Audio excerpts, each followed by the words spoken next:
Coming up, the snow is falling again. We'll check on the latest conditions.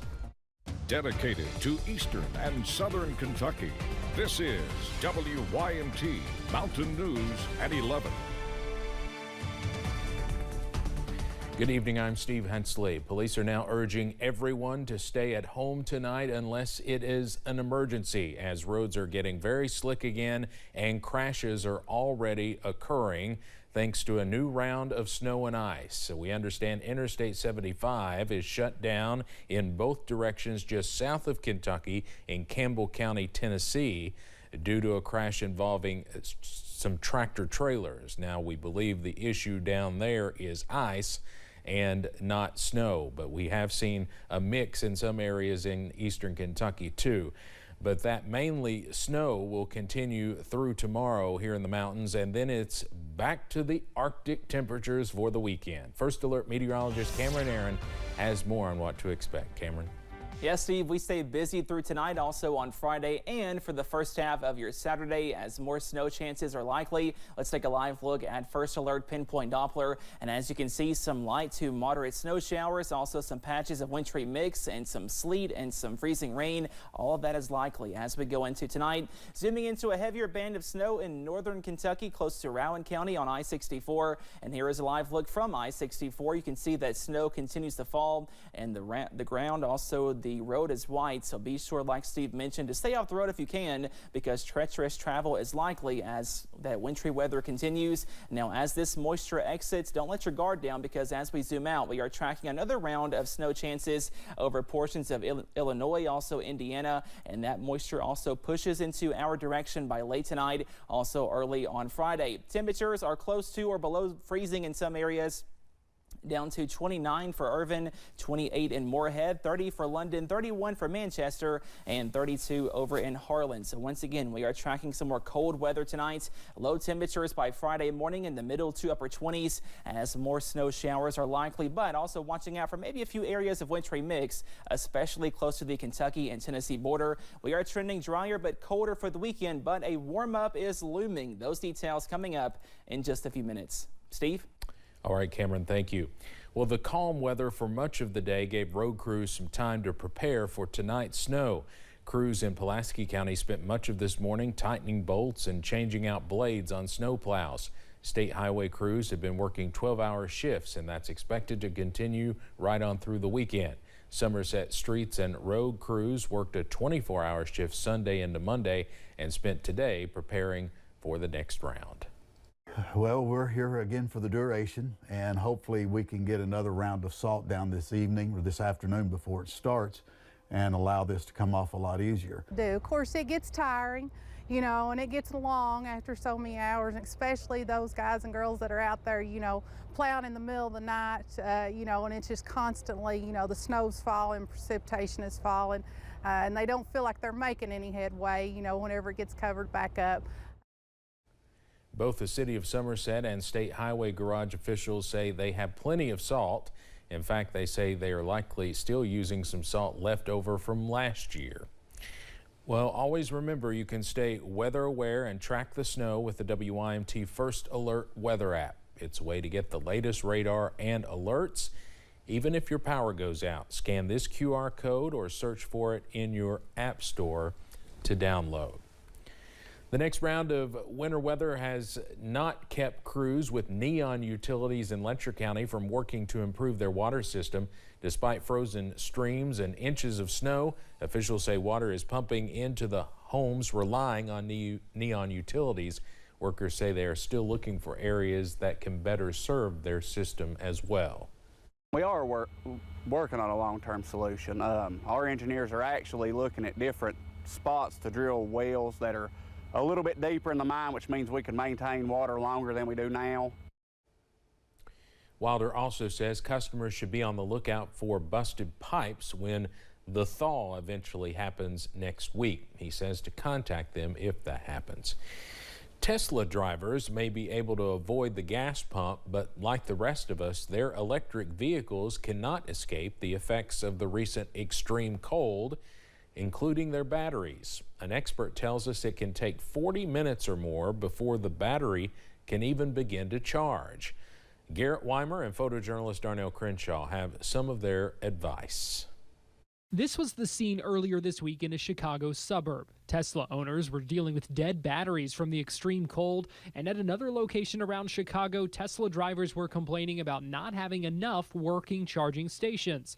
At one point, the wind chill there was negative 35 degrees. A reported 10 Teslas were towed away. Mike Proctor is with Evolve KY, an advocacy group for EVs. Especially in the Tesla world, if you let your state of charge of the battery get below about 30% in cold weather, you run the risk of extremely long times to charge the vehicles at the fast chargers. Evolve KY says unlike other EVs, Teslas are always using battery power to run the onboard electronics. The group has some tips on managing the cold and Tesla's battery. They say check your settings, make sure the car does not try to maintain a cabin temperature when no one's operating the vehicle. If possible, park in the garage. When possible, take advantage of level 2 charging stations in cold temperatures. And don't forget to recharge the battery before the level drops below 30%. According to AAA, Kentucky Tesla drivers haven't had those same issues as they have in Chicago, but they say it doesn't mean it can't happen here. Tesla owners and all EV owners really are experiencing here in Kentucky can end up being, even magnified when you get those super cold temperatures. Stay warm and safe driving. In Lexington, Garrett Weimer, WKYT. And Proctor says you can also let your Tesla warm up while it's plugged in before you take off. Following a statewide shutdown of county clerks' offices to implement a new system at the start of the year, they are now back up and running on the new Kentucky Automated Vehicle Information System, also known as CAVIS. However, Perry County Clerk Wayne Napier says since his office has reopened this week, they are dealing with several bugs in the system, frustrating folks needing their services as well as clerk's office employees.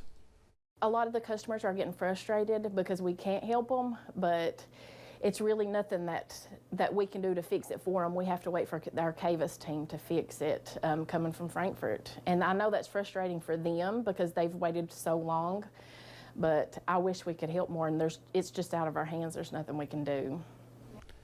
Collins and Napier both say they are not sure how long these issues will last, but it's an issue not just in Perry County, but across the state. Kentucky State Police have identified the victim of a deadly fire in Floyd County earlier this week. Crews responding to the fire found 63-year-old Diane Price dead inside the home along Willow Valley.